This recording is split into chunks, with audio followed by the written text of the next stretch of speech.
Donc, on continue pour voir la quatrième réaction. Donc là, vous avez la réduction avec les réducteurs métalliques d'une molécule d'ester, cette fois-ci. C'est une réduction qui est suivie par l'hydrolyse pour libérer la fonction alcool de part et d'autre. Donc tout d'abord, vous avez les H- qui proviennent à partir de là, qui vont ouvrir le carbonyle. Ils vont attaquer le C porté par le carbonyle, qui est déficitaire en électrons, et ça va ouvrir dans un premier temps.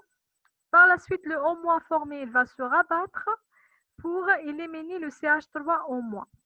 Et par la suite, les fractions CH3O- ainsi que la fraction CH3-CH2, CH2O- formées d'un autre côté, les deux fractions qui sont dites alcoolates vont arracher des protons à partir de l'H2O pour former les alcools.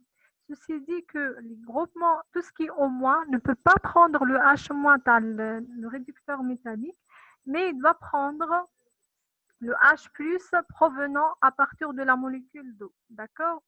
C'est ça l'intérêt de cette étape d'hydrolyse, parce que les deux charges négatives ne peuvent pas se rapprocher l'un de l'autre. Donc, un D. Tout d'abord, le H- qui va attaquer à ce niveau-là, suivi par une deuxième attaque à partir de H-. Et une fois que les O- se forment, ces O- ou bien les alcoolates formés vont prendre des protons à partir de l'H2O pour former deux alcools. Vous avez d'une part le propanol qui se forme et vous avez d'autre part le méthanol. Donc là, le produit d'une réaction de réduction d'un ester, c'est deux alcools différents, bien sûr, de par leur structure. L'un provient à partir de la fraction alcanoate, l'autre, il provient à partir de la fraction alkyne. C'est très simple comme réaction. Est-ce que vous avez des questions par rapport à ça? Rapidement. Allez-y. Je vous attends pour ça.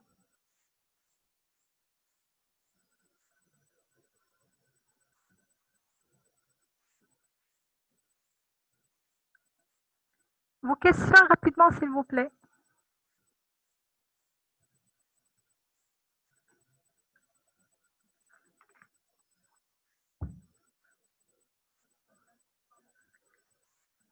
Est-ce que vous êtes là d'abord?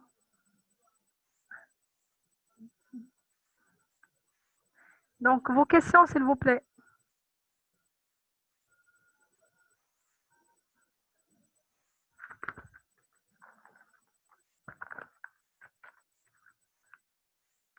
Alors, la partie QCM, bon, on va répondre d'abord à la question.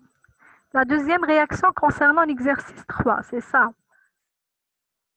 Donc, vous avez une hydrolyse d'un groupement qui, hydrolyse d'une molécule qui contient la fonction nitrile. On appelle ça propanitrile. Donc, il s'agit d'ouvrir cette fonction nitrile. On va la transformer en COH tout simplement. C'est une réaction qui nécessite deux molécules d'H2O parce que là, on aura besoin de deux oxygènes. Et ça permet tout simplement de convertir la fonction nitrile en fonction COH. L'attaque à la fonction, ça commence à partir de l'oxygène portant le doublet. On aura attaque nucléophile sur le carbone déficitaire en électrons parce que là, vous avez une différence de charge entre le carbone et l'azote. Et ce fixe d'abord se forme OH2+, ouverture de cette liaison pour donner le nitrile. Par la suite, on aura réouverture pour former la fonction carbonyle et par la suite la fonction carboxyle. Bon, le mécanisme, maintenant, c'est pas demandé, c'est pas notre question. Si on reprend le présentiel le mois d'août, j'essaie de développer ça dans un tableau parce que c'est difficile de développer la réaction de cette façon. Il suffit juste de comprendre qu'il s'agit de l'hydrolyse de la fonction nitrile pour la transformer en fonction COH. C'est une réaction très facile à réaliser avec tous les dérivés nitriles.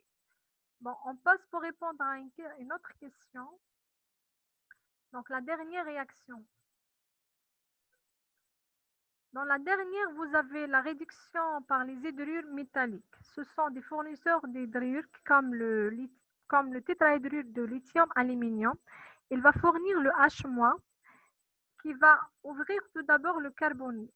Vous avez le carbone qui est déficitaire en électrons. Ouverture, ça va dans le O- dans un premier temps. Par la suite, le O- va reprendre sa place pour former le carbonyle avec élimination de fraction CH3O-.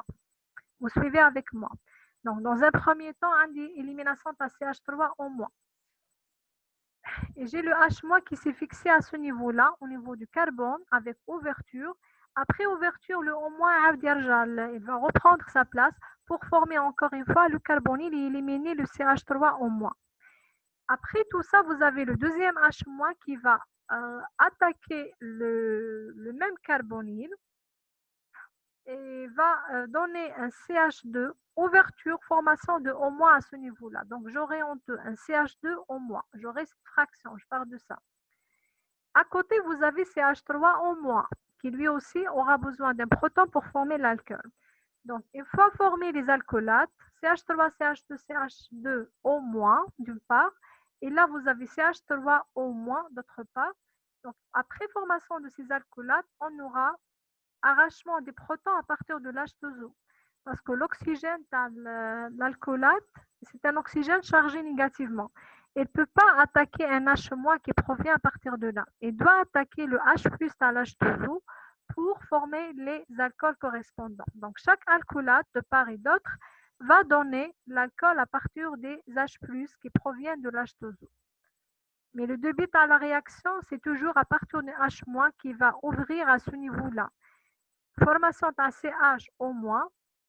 Une fois qu'il se forme le CH-, on aura rabattement à le O- pour éliminer le R'-O- dans un premier temps. Et par la suite, deuxième attaque à l'H-, c'est lui qui va former CH2O-. D'accord?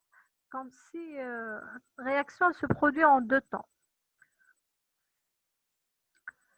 Bon, j'essaie de développer des mécanismes réactionnels pour ça, bon, schématiser dans un brouillon et je vais afficher ça sur la plateforme. Ça serait écrit à la main, c'est mieux. Comme ça, c'est difficile de suivre le mécanisme. Je parle de ces réactions-là. Je vais développer le mécanisme à la main. Je vais l'afficher dans la plateforme Univaneb. Essayez de la télécharger prochainement. D'accord? Ça serait plus clair comme ça. Et même si vous avez des questions après, essayez de les poser sur la même plateforme concernant tous les cours. Hein. Voilà. Alors, la partie QCM, c'est très clair. Vous avez des propositions. Les solutions sont montrées déjà dans la partie solutions. Si vous avez des problèmes par rapport à ça, je suis là pour ça. Allez-y. C'est des questions théoriques directes concernant le même cours. Autre question.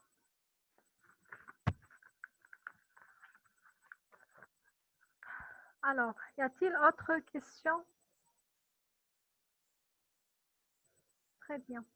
Donc, essayez de poser vos questions plutôt ultérieurement sur la plateforme Univaneb.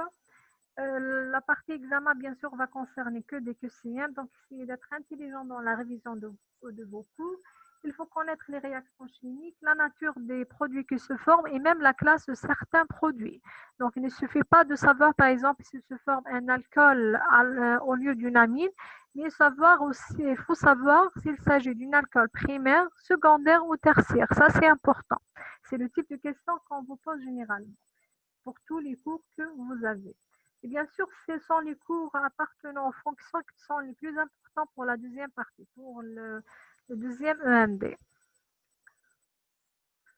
Alors, essayez de profiter maintenant concernant votre question. Je vous attends pour ça.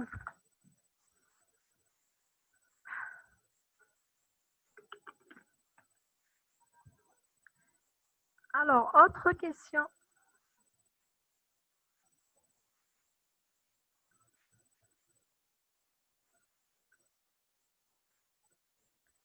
Alors, si vous n'avez pas de questions, je vais clôturer.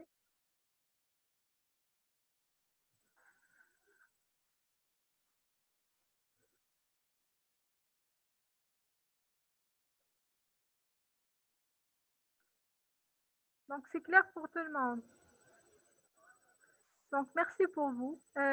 Au revoir.